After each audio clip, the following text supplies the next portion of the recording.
16º vídeo da leitura da Bíblia, 14º vídeo da introdução particular aos livros do Antigo Testamento e 7º vídeo dos livros históricos, falando agora de Esdras e Neemias.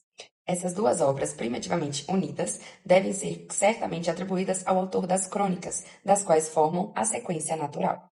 Esses livros contêm diversos textos de arquivos, listas de recenseamento e documentos oficiais em aramaico, e as memórias pessoais de Esdras e de Neemias. Um estudo aprofundado do texto revela que a ordem cronológica nem sempre foi seguida à risca, e que necessário se torna inserir o livro de Neemias depois de Esdras, capítulo 6, versículo 22. O autor relata-nos a restauração religiosa ocorrida quando Ciro, rei dos persas, autorizou em 538 os judeus deportados a voltarem novamente à Judéia. Esses judeus, assim que se foram estabelecendo em Jerusalém, começaram a reconstruir o templo, mas a oposição dos vizinhos hostis impediu-os de restaurar as fortificações da cidade. Foi então nomeado e empossado, em 445, um governador leigo, que muito teve de esforçar-se para restaurar uma cidade eivada de abusos religiosos, mormente muitos casamentos entre judeus e pagãos, que constituíam grande perigo para a estabilidade da religião. Foi nesse momento que interveio o sacerdote Esdras, personalidade cuja influência foi crescendo sempre mais. Por sua atividade, ele conseguiu que a lei mosaica fosse novamente observada e que o culto fosse regulamentado e praticado, nomeadamente quanto à questão dos casamentos mistos. Pelo fim do período descrito nos livros de Esdras e de Neemias, cerca de 400, a comunidade judaica de Jerusalém parece ter conquistado certa estabilidade. A aliança divina aparece então como restabelecida, e os judeus, privados como então estavam da independência política, unem-se numa verdadeira comunidade religiosa.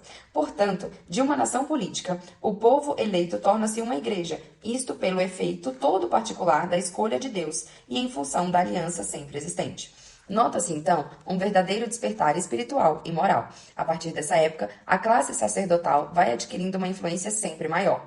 O templo, aos poucos, centralizava a nação toda, o culto alcançou um lugar mais e mais preponderante na vida particular. Na vida popular, desculpa. Assim foi que, pouco a pouco, o judaísmo foi apresentando aquela fisionomia toda particular, qual conhecemos pelas narrações evangélicas. Os judeus insistiam na necessidade de um culto exterior e de uma observância rigorosa da lei, criando assim aquele deplorável formalismo repassado de hipocrisia religiosa, que nos é conhecido pelo nome de farisaísmo. Os fariseus eram homens que se tinham em conta de justos e de santos, unicamente pela observância literal dos ritos culturais e das regras exteriores à lei. O capítulo 9 de Esdras, bem como a bela oração de Neemias no capítulo 1, são trechos encantadores que merecem ser lidos e meditados. Igualmente, a narração da reconstrução do templo em Esdras capítulos 4 a 6 e a oração de confissão dos pecados em Neemias capítulo 9 e 10 são admiráveis. Momento aprendizagem advindo da palavra de Deus. Farisaísmo, doutrina e prática dos fariseus. A forma como eles praticavam a religião e eram rigorosos com as regras e as leis.